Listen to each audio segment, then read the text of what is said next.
Hey YouTube, it's Morgan, aka the Mountaineer, and today I want to talk about tobacco cutters. You may have seen in another video the meat slicer. I use this Opinel knife, and I got this monster, another Opinel carbon blade. This is a number 12. This one is a number 8. This works pretty well. The blade's just a little small. But I'm actually gonna today modify this knife to try to optimize it for cutting plugs and cakes. And this, I came up with an idea. My dad said, why don't you take the press and mount a knife to it so that as you twist it and extract the cake, you can cut it straight out of it. And so it got me to thinking, and I realized I can probably mount the press in the plug cutter, or the meat slicer I mean, mount it, have it held firmly in place, and then just slowly twist it and make cuts. So I'm going to attempt that today. I think basically all it should take is setting the press in here so that the end of it is just a little back from the knife blade, notching this holder a bit to accept the handle of the press, and then shimming this portion right here. I don't have the press right in front of me. Well, it's in front of me, but I can't really reach it for this, but to match so that the body matches the diameter of the ram end, so that it's level in here, even though this press looks like it's not very level. But anyhow, shim that up so that it's level. Hold it on with twist ties, zip ties, and it should be, just measure the threads per inch and calculate the proper twist rate to get or proper amount of a twist to get the desired thickness of a flake. So anyhow, I'm gonna come back with some safety gear on and start working on that.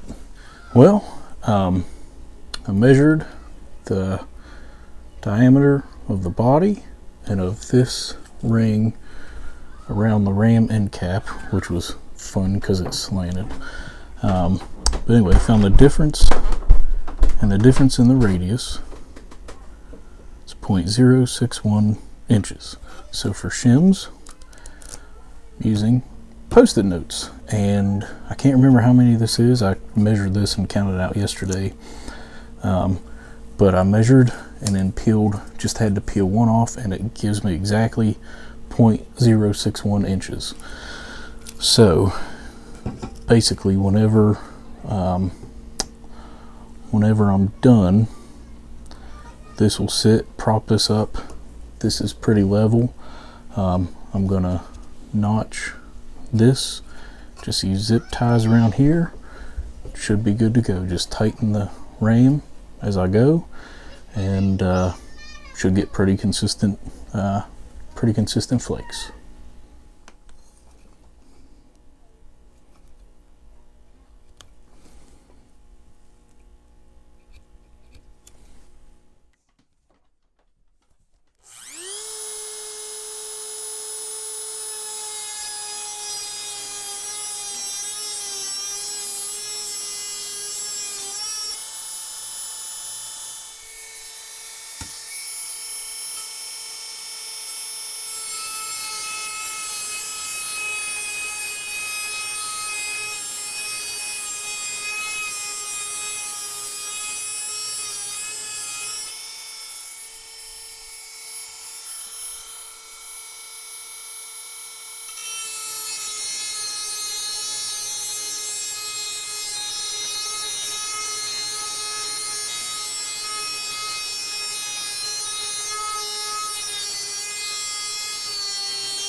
Alright guys, well, the test fit cut a little wide, but you know, I think that should do. Probably have to cut these post-it notes down, but I think, you know, I'll probably fancy this thing up a little bit, eventually get something better for a shim, but I'm just gonna do one zip tie for now, if I can get it on the right way, because these things are big and not the cheapest, but okay. Well, two's probably necessary to really hold it down well, but I think this will work pretty well. I cut it on this side as opposed to this side, not necessarily because of all this crap, but whenever there's tobacco in here and it's tight turning, you know, whenever I'm spinning this and it locks up, I want the handle to be turning into that instead of this way and wanting to torque that way. So basically, eventually get better shims, and take and sand the notch I cut down to finish it up a little better. But really, if you have the meat slicer and these noodle presses, you can just notch that, shim it, and secure it. This might not even be necessary, just kind of hold it down, twist it the proper amount of time, slice, you know, put your blade back up there, twist it. You know, you always want to be careful about this blade. That's another thing I want to do. This blade, you can feel the little bit of the I can't remember what you call it whenever you sharpen it, the bead, maybe something like that, I don't know. I've never been any great shakes at sharpening blades, but sharpen this a little bit. But you know, pretty simple project and pretty quick.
Well, there's part one done. I cut the end of a blade off, notched this. Of course, it'll take some refinishing, some sanding and stuff, but got the blade pretty well reprofiled. Next step is to modify the handle.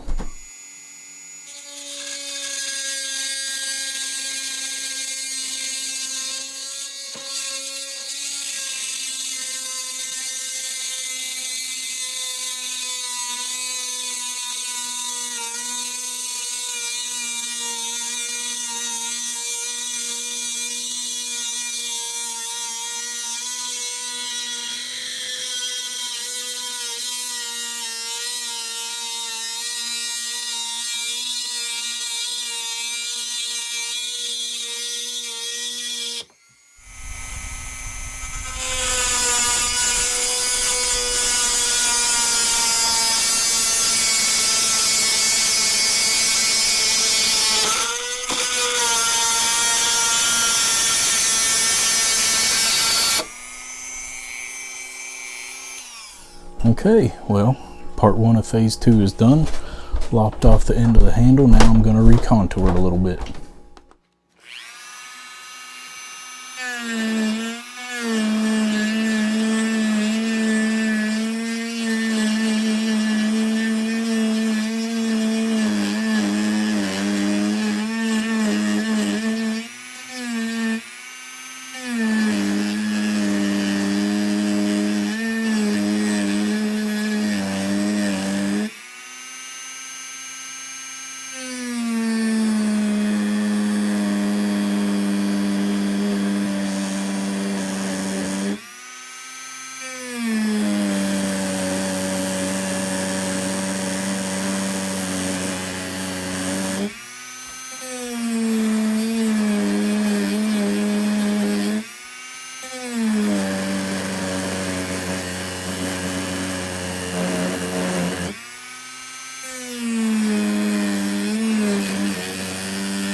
Well, this project is almost done.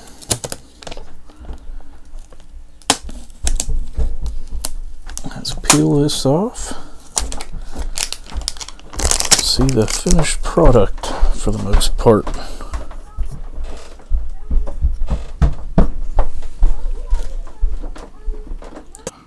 sharpen it. Should be functional though, kind of like a pocket cleaver.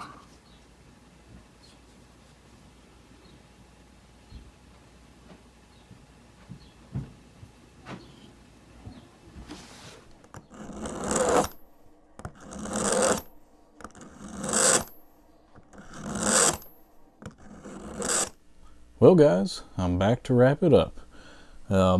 In this video, I modified my meat slicer to hopefully do a better job of cutting flakes when they come out of the press, directly out of the press. Unfortunately, it'll probably be another 8 days or so before I'll be able to test it.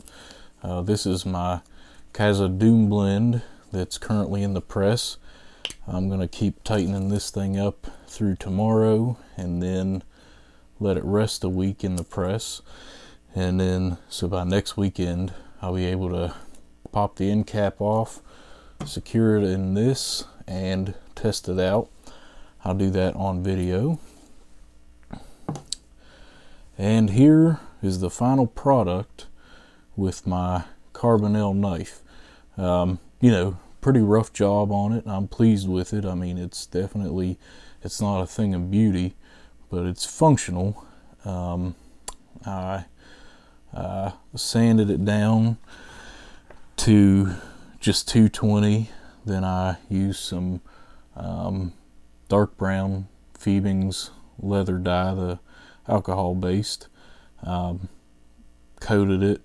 You can see some of the places I intentionally left the original finish. It darkened it up, but it didn't completely get it. Still smooth, pretty smooth on the back, kind of patchy looking. I think that's kind of interesting. And then I used some Paragon pipe wax on it, 2 layers of that, and just buffed it with a microfiber towel. I sharpened it up with that Rada ceramic sharpener, but it's sharp enough to shave.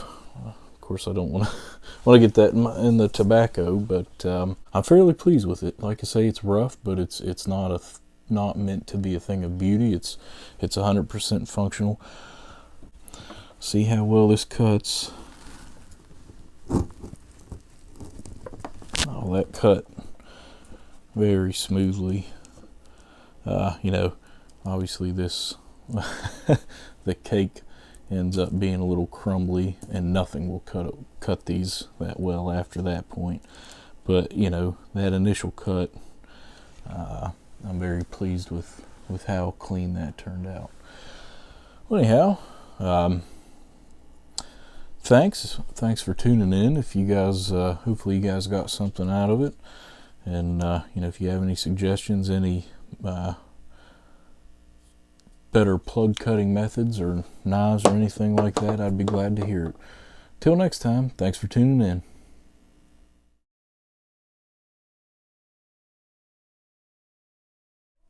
And action.